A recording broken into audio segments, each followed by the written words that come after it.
Hello everyone, I'm William. In our previous video, we covered anchor data collection. In this session, we'll guide you step by step on how to process anchor data in our software.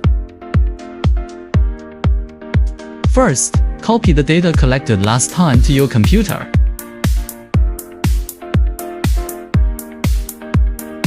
The SLAM anchor folder is the raw dataset exported from the GS1 to Xerox. It contains 5 subfolders: base, image, LiDAR, motor, and parts. The GCP file comes from coordinates measured using RTK and the total station. Now let's start editing the anchor file. First, create a new text file and rename it anchor.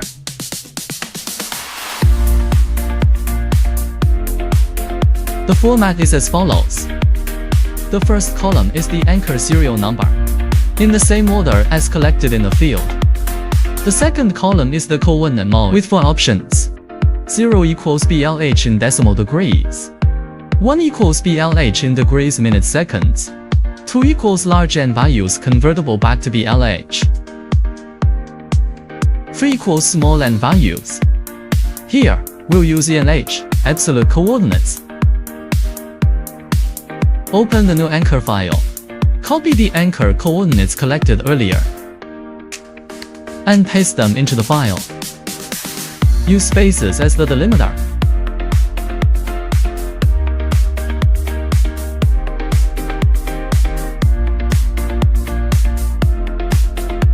Important: do not mix different anchor attributes within the same file. After editing, save the anchor file into the paths folder of your dataset directory.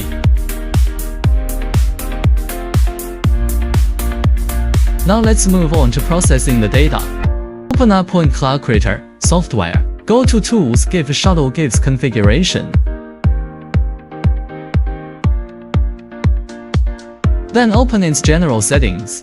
Change the initial position to your local latitude and longitude. After editing, save it as default. Next, we configure the coordinate system. Go to Tools, gives Coordinate System Settings. Click New and enter a configuration name. Set both the source ellipsoid and target ellipsoid to WGS-A4. Then update the central meridian to match your local longitude. Click Save when finished.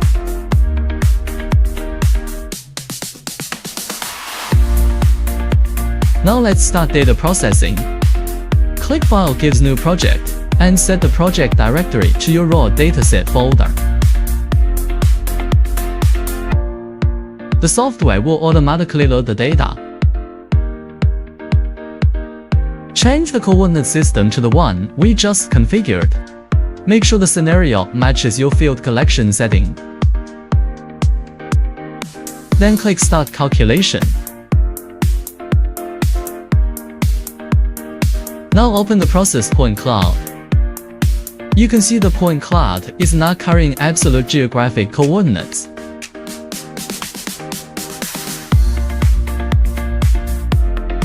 Troubleshooting 1.